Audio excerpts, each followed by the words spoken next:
Hello and welcome to the Conversation Weekly.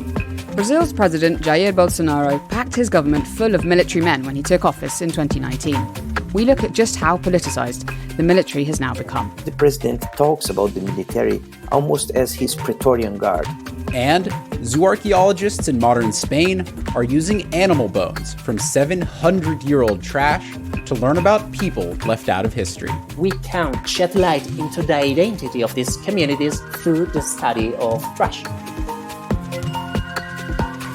I'm Dan Marino in San Francisco. And I'm Gemma Ware in London, and you're listening to The Conversation Weekly, the world explained by experts.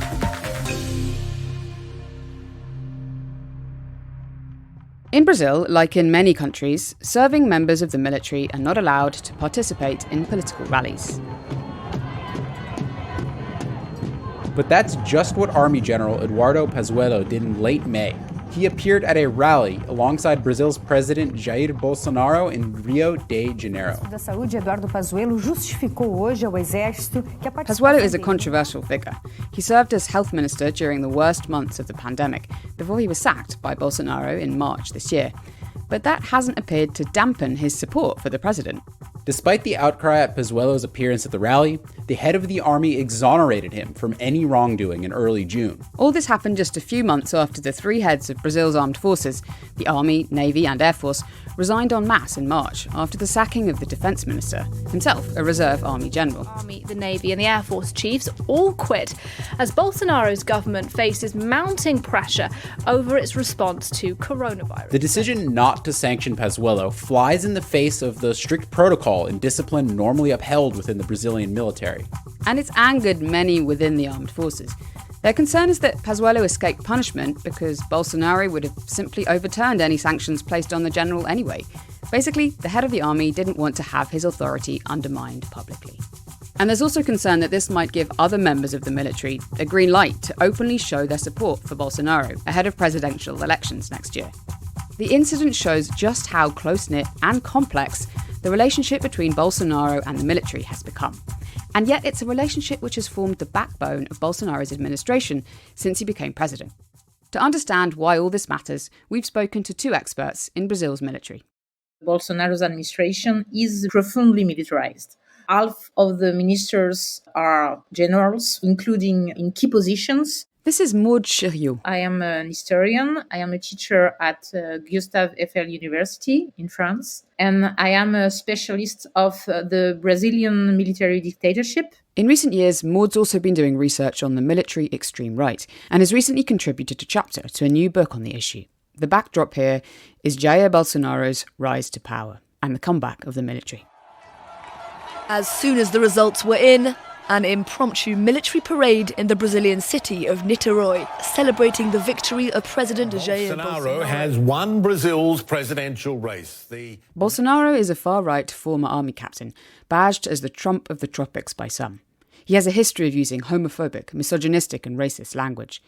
He served in Brazil's Congress for 3 decades as a member of far-right parties, but when he ran for office in 2018, he positioned himself as a political outsider. Bolsonaro needs the military to exercise power because he has no party, he had no staff, and he was a nobody in the political scene, and he needed what we call the military party to fill his administration and his governance. It's not just top positions of state, such as the Chief of Staff and the Minister of Defence, that have been filled by serving and retired military men.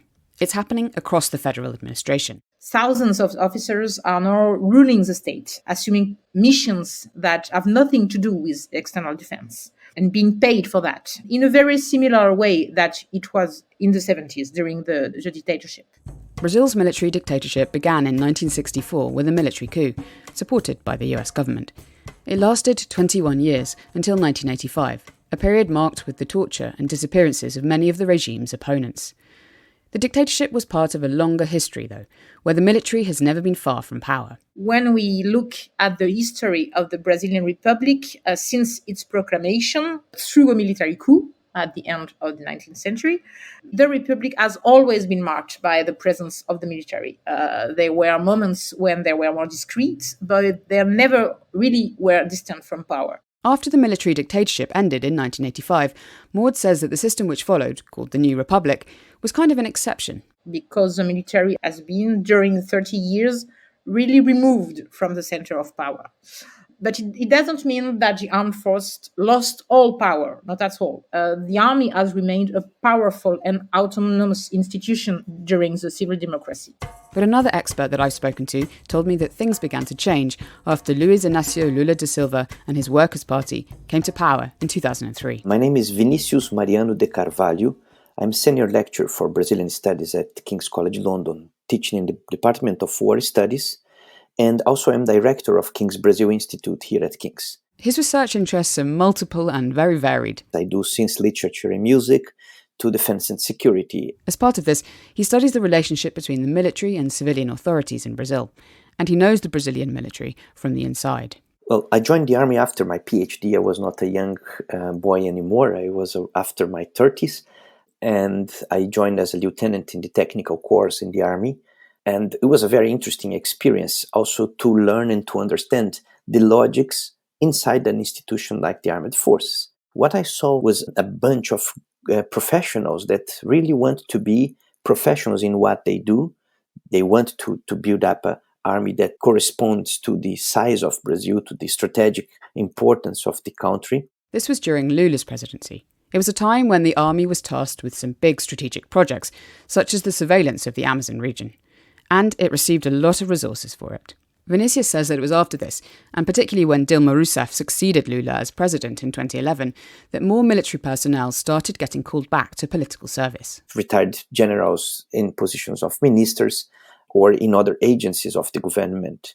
And also we saw an increasing dependence on the military for what are civilian affairs, basically, or providing public service to Brazilian population. Engineer battalions were tasked with building roads. The military stepped in to provide water to the drought-prone northeastern region and to help with other natural disasters. And the military's role in public security increased, particularly in the notoriously dangerous favelas.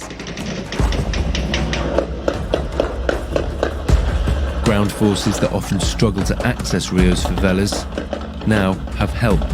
Snipers on helicopters. From Lula's government on, the deployment of the armed forces as police in what is called in Brazil guarantee of law and order operations increased systematically. Michel Temer succeeded Rousseff in 2016 after she was impeached following a huge corruption scandal known as Operation Car Wash.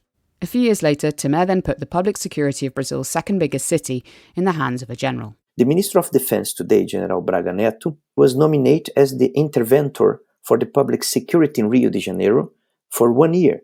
So the population started to see the military as those guys that you call for everything, and they do the job. So everywhere that we should be building a civilian capacity, that was being delegated to military to do this job. The deployment of armed forces in response to public security issues, it was very common, and curiously speaking, much less in Bolsonaro's government. We have military much more in the public posts, but not doing so much this sort of guaranteeing law and order operations. Why do you think that is? For the military, especially the professional military, that was seen like, okay, we are being misused here. We are military for the defense of the country, not to be police. That's the role of police forces. So I think to please the military that was not happy with that, Bolsonaro reduced their participation in this sort of public security operations. But they are still involved in the Amazonian issues like deforestation or the Operação Verde Brasil, Green Brazil operation that was led by military. Let's take a moment here to focus on the Amazon and this Operation Green Brazil, because it's a good illustration of the way the military fulfills the role of the state in this area of the country. Vinícius gave me a bit of a lesson here in the history of the development of the Amazon. Brazil is colonized through the coast, so the countryside, and especially the Amazonian jungle, naturally colonization there was not so intense. We still have lots of indigenous people living there, riverine populations, but the idea of development that started back in the 50s saw the Amazon as a place to be conquered. The Amazon was always associated with bringing more people from the southeast, south to the region, to build roads, to bring business, to make profitable the Amazonia. This process never stopped. As part of this strategy, many administrations have relied heavily on the military in the way they govern the Amazonia region. And the presence of the armed forces there has been increasing systematically since the 1950s. Brazilian army has a strategy of border platoons all over the border of Brazilian Amazonia. Several platoons formed about 60 soldiers, most of them with many indigenous people also serving as soldiers there. And that's the only presence of state in the middle of nowhere. They bring healthcare, sometimes education, communication, etc. Some cities in the Amazonia, half of the population are from the armed forces. The rainforest is being consumed by fire. Large swaths of the Amazon rainforest. The smoke is traveling. Largest rainforest in the world, pockmarked with blazes. When the destruction of the Amazon from fires in mid-2019 made headlines around the world, Bolsonaro launched Operation Green Brazil to guarantee law and order. The only organ of state with capacity to patrol deep into the jungle with helicopters and all the logistics that go with it is the military. A presidential decree signed by Bolsonaro that means that the Brazilian military now stands ready to fight these wildfires in the... But there is a question here. Armed forces are not justice. They are not environmental agents. So if they don't come together with the Minister of Justice, with the environmental agencies, with the Indigenous Foundation of Brazil, they can be there, they can detect deforestation, but they can do nothing else because they don't have authority to do anything else that would be the next steps to arrest, prosecute, define what to do with that, for instance, trees that have been lodged, and even execute mandates of criminal arrest, etc. According to government data reported by Reuters, deforestation surged to a 12-year high in 2020, and yet in April this year, the military wound down its Operation Green Brazil. Vinicius says the withdrawal is likely because of the fundamental ineffectiveness of throwing money at the army to solve the problem. It will be good for a PR, will be good propaganda saying that, look how we are addressing the issue, but indeed we are not, because the agencies that really are responsible for tackle the environmental issues, they have been defunded, they have been reduced in their capacities. So reducing budget of agencies of environmental fiscalization and deploying more the army and therefore spending more money with them, it will not solve the problem of deforestation. For Vinicius, this influx of military personnel into Bolsonaro's government is linked to this longer history of overdependence on the military by successive Brazilian governments. It has to do with this mystification or misunderstanding of why we need to have military in a country like Brazil. From the end of the dictatorship up to 2018, a military build-up among the population that they are there for whatever you need, you can trust. They build up a sort of an idea that we are not corrupt as civilian politicians are. And Bolsonaro associating his own image to the military actually helped him to be elected. Because, okay, if you like the military, you should like me because I'm a former military and I will put a lot of military in my government. But the difference is that politics, it's not a caserna, it's not a barrack in which you give orders and the other follow the orders. So military are not really used to the necessary elements of negotiations and debate that we have in the political arena. Vinicius was careful to stress that the military doesn't act with a unified view or political theory. An institution like the armed forces, in the case of Brazil, we are probably talking about 350 to 400,000 people. There is no way that we can say that all the military think together. It's difficult to say that military can be seen as an ideological singular group. And inside the individual armed forces, yes, we will have people that are very supportive of Bolsonaro, that think that he's in the right direction and their role as military is also right. And we will have also people that are absolutely against that. And yet Bolsonaro treats the military as if he controls them. In a TV interview in April, he claimed that the military would follow his orders to take to the streets if he ordered them to. Despite being originally from the armed forces, President Bolsonaro sometimes seems that is not understanding exactly what are the roles of the military in a constitutional government. Sometimes the president talks about the military almost as his Praetorian Guard, that he can use and do whatever he wants without really the approval of the Congress or even the solid support from the Supreme Court. For Maud Juriot, the military's return to the heart of government under Bolsonaro is part of a wider project of power. Many military men are convinced that Brazil is facing such a crisis, a political and a moral crisis, that the management of the state and the main public policies have to be decided and assumed by military men. She believes that this is why some of the top-ranking members of the military chose Bolsonaro as their preferred candidate as a way to reach power. To understand why, she says, you have to go back to the 1990s, when a new wave of right-wing political theories were imported into Brazil from the US. Specifically, the theory of cultural Marxism, which says that communism has not died with the fall of the Soviet Union, but has turned into a cultural project, which is to destroy traditional Christian values and families. So the communism has new faces, and these new faces are feminism, Black in indigenous movements, LGBT movements, pro-environment mobilizations, including any social democrat projects. And this theory considers that there is a global conspiracy.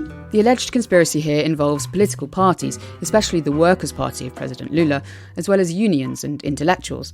But it also brought in international players like the UN and non-governmental organisations who, as the conspiracy goes, plan to replace Christian values in Latin America with progressive Marxism and multiculturalism. That's what has been imported in Brazil by a self-declared Brazilian philosopher who is called Olavo de Carvalho, who now lives in the United States. Maud says that after Carvalho imported this theory of cultural Marxism into Brazil in the late 90s, it began to interest some military thinkers. It first seduced retired extreme right officers, many of them ex-fighters against communism, what we call the hardliners.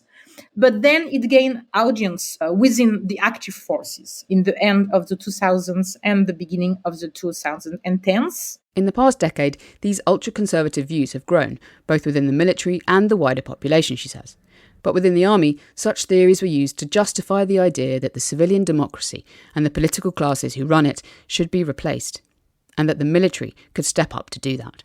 Because the theory says that Brazil is at war. And for that, it needs a strong government with skilled, courageous and anti-communist people, conscious of the reality of the war, and that is the military. Nostalgia for the military dictatorship has also influenced Bolsonaro's way of governing, says Maud. The fact that it's highly militarized, obsessed by communism, convinced that there is still internal enemies hiding within popular classes, all of this is closely linked to the recent past and the dictatorship. This brutal period of Brazil's history continues to have such a hold over those in power today, she says, because the transition to democracy after it ended was so flawed. The Brazilian democratic transition after the dictatorship has been profoundly incomplete.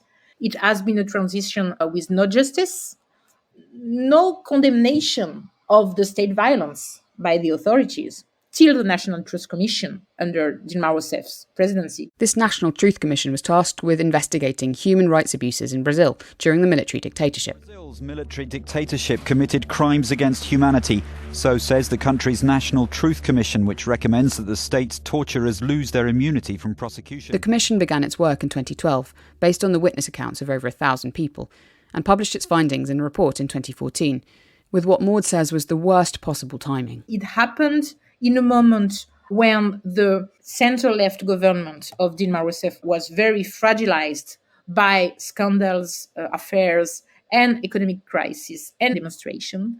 So the consequence has been that the narrative of the National Truth Commission, which is a purely human rights narrative, has been considered as a leftist and communist. It was totally counterproductive. So without a surprise, it has created a very fertile ground for ultra-conservative theories. Another part of this incomplete democratic transition is that the image of the Brazilian military hasn't suffered from the dictatorship. They've remained popular for most of the period since. When you see the polls from the 80s, the image and the confidence in some institutions, such as the Congress, parties, unions, press, is very low. And the army still benefits from a high confidence. Now many of the generals are back in power with Bolsonaro. Things are changing. And it's in power in a government that is more and more unpopular. So for the first time since the 80s, the army begins to lose confidence in the polls. The dismal failure of the government to deal with the coronavirus pandemic has compounded Bolsonaro's slump in the polls. She thinks the top military brass will be thinking hard about whether the institution of the army will be damaged by its role within the Bolsonaro administration and the catastrophic management of the pandemic. I think that some military do not want to sync with Bolsonaro's ship, and the high commands has begun to divide. Some continue to believe that Bolsonaro can and has to be re-elected, and he is still the best guardian of, on one hand, military interests, and on the other hand, the only real ultra-conservative leader on the political scene. But some others think that there is a need to find a new horse to remain in power. Maud says that this all came to a head in March when the commanders of the three armed forces resigned en masse. It was clearly a sign that parts of the high commands have been more and more reluctant to support the president due to the catastrophic management of the pandemic and the sinking in the polls, and maybe the perspective of a real political alternative with the restitution of the political rights to ex-President Lula. Lula was put in prison in 2018 for corruption, but was released in November 2019. After years of judicial battle, a Supreme Court judge on Monday annulled the convictions against Lula. And he's recently announced his candidacy for the 2022 elections. The polls already announced that Lula, if it continues that way, can win at the first round. Maud says the big question here is how those military who've held political power again under Bolsonaro will react to a Lula victory. How far our members of high commands are willing to go to remain at the center of power, and what role will play the Bolsonarist activists and militias, which is another question.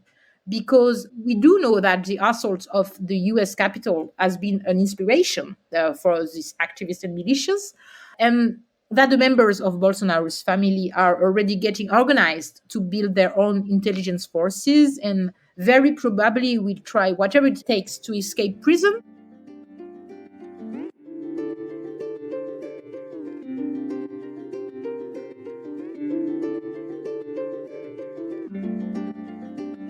Stepping back from all this, I asked Vinicius what he thought needed to happen in the longer term for Brazil to demilitarize its politics. I think it's extremely important that we start to reduce the dependence on the military for the execution of public policies in Brazil. Military should be designated for defense issues. The second point is actually immediately remove all these military from political positions, and if they are retired, they are retired. If they are still on active duty, they should be back to the barracks where they should be executing their own work. He worries that Brazilian politicians, whatever their political persuasion, have come to rely on the military for too much. And that's the real danger. We need also, from the civilian side, to stop to give to the military a political position. It's very common in Brazil. When the president changes a minister, people ask, so what the military think about that? That's a question that we should never ask. You can read a piece that Maud Chiriot has written about the militarization of the Brazilian government in both English and French, and we'll put some links in our show notes to that. We're taking a quick time out here to tell you about another podcast from Pushkin that we think you'll like, Cautionary Tales. Host Tim Harford draws on history and social science to vividly retell the stories of great crimes, accidents and disasters of the past, pointing out valuable lessons for us all from the dithering, death and destruction. You'll ride with the Light Brigade as they charge headlong to certain death, watch the trial of the art forger who fooled the Nazis, and shudder at the deeds of a kindly doctor who was in fact killing his patients. You can binge the entire season of Cautionary Tales right now, wherever you get your podcasts.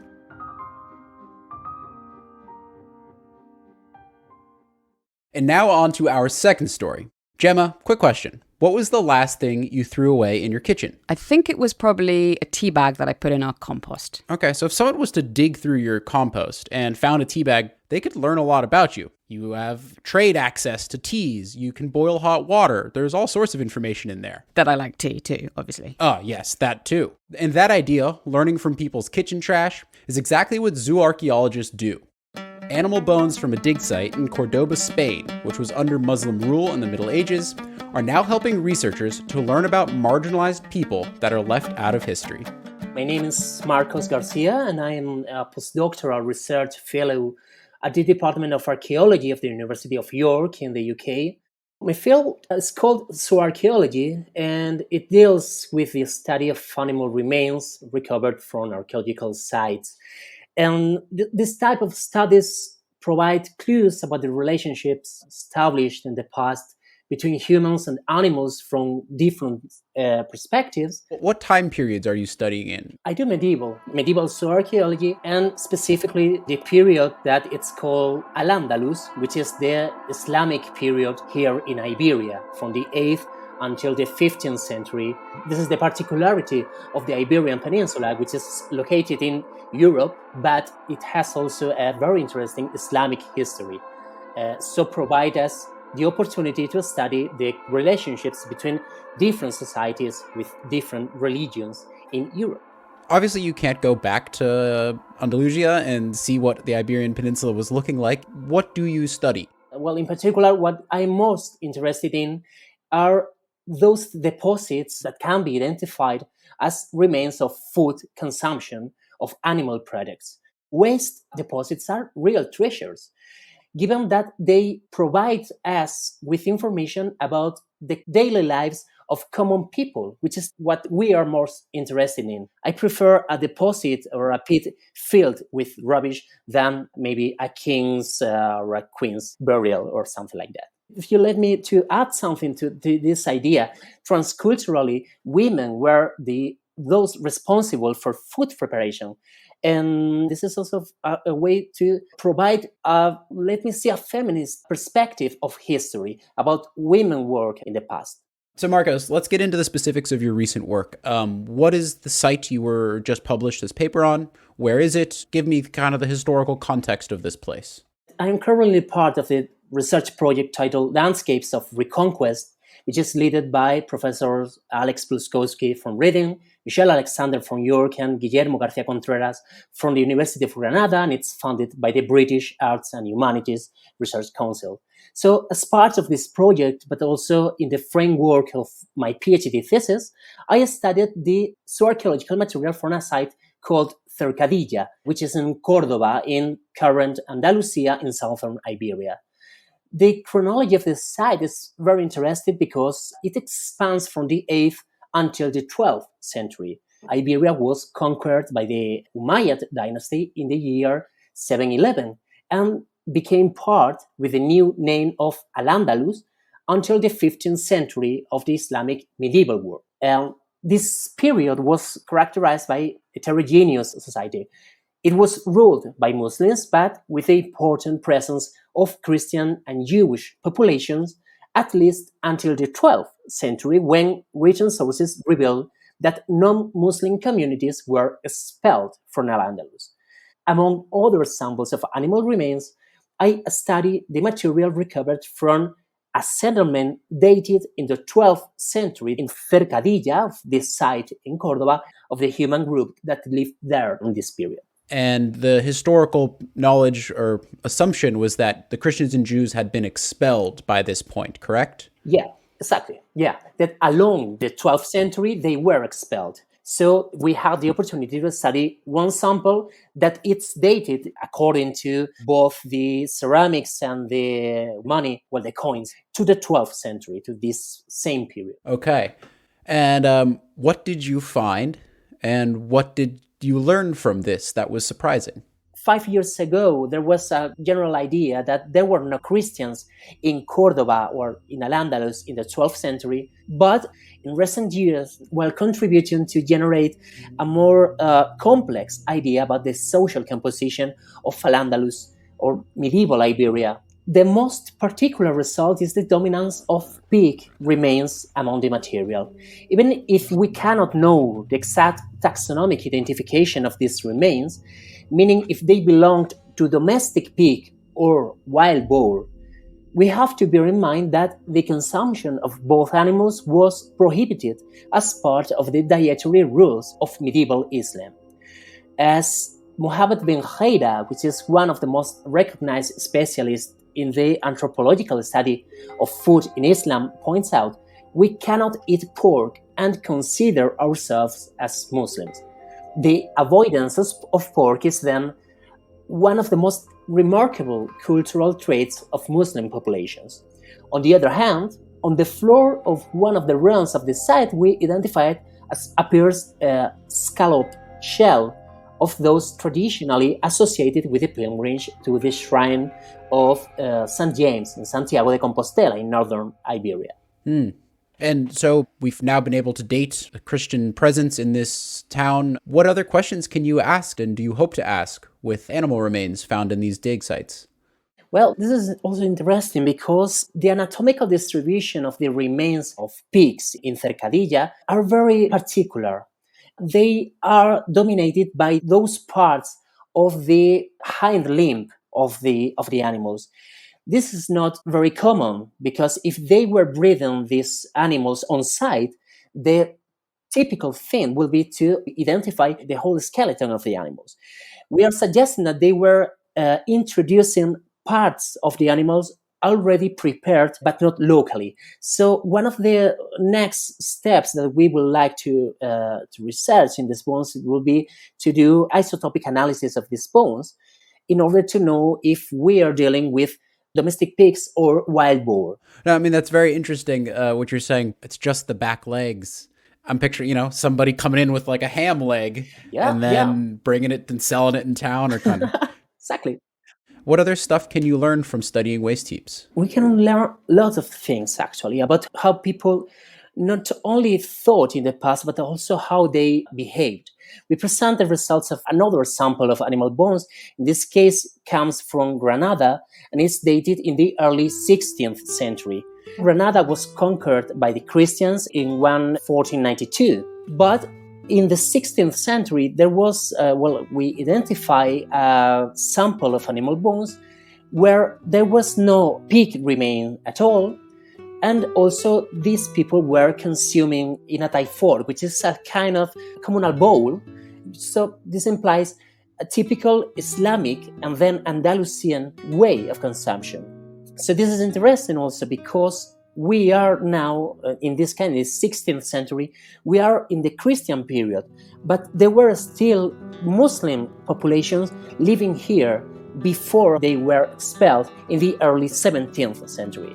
Even when people is consuming the same ceramics, they are eating different stuffs, and we can then shed light into the identity of these peoples, of these communities, through the study of their trash.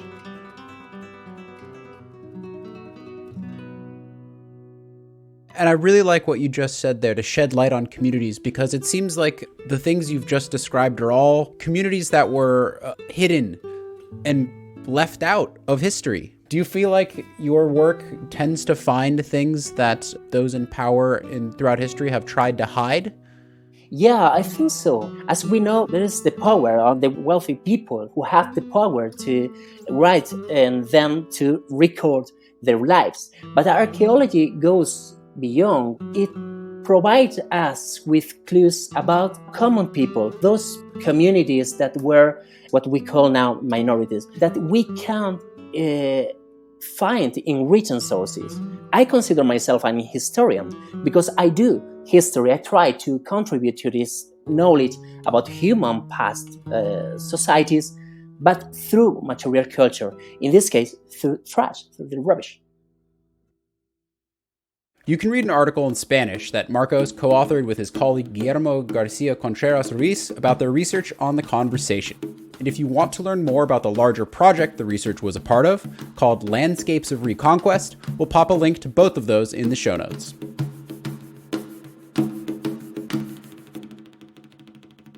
To To end this issue, we've got some recommended reading from my colleague Nick Lair about a recent series of stories that I've been helping him out with about transgender youth in America.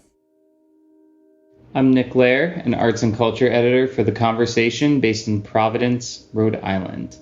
As of April, 33 U.S. states had introduced more than 100 bills seeking to curb the rights of transgender people. Many seek to prevent trans children and teens from accessing specialized medical care.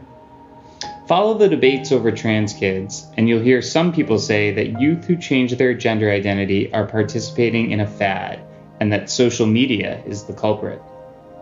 The history of trans youth offers some of the most compelling proof, though, that trans kids aren't some sort of new phenomenon.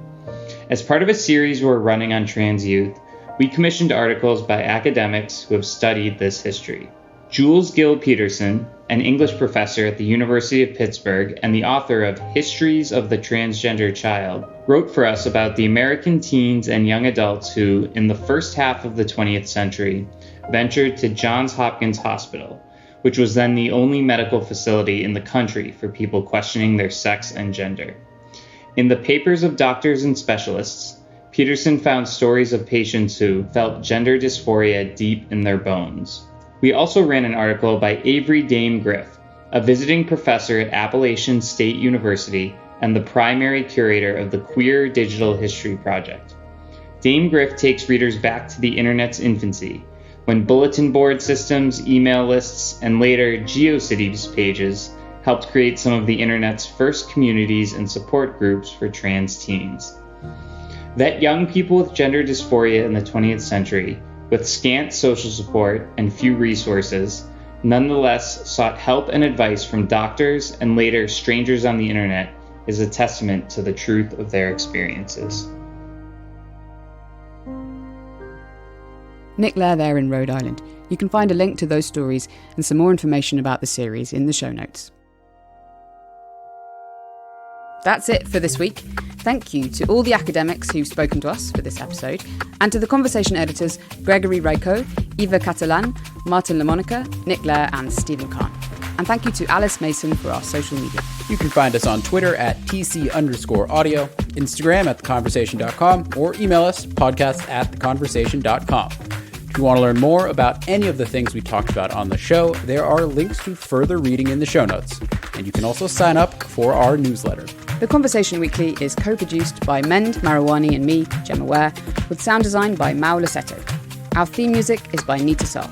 I'm Dan Marino. Thanks so much for listening, everyone.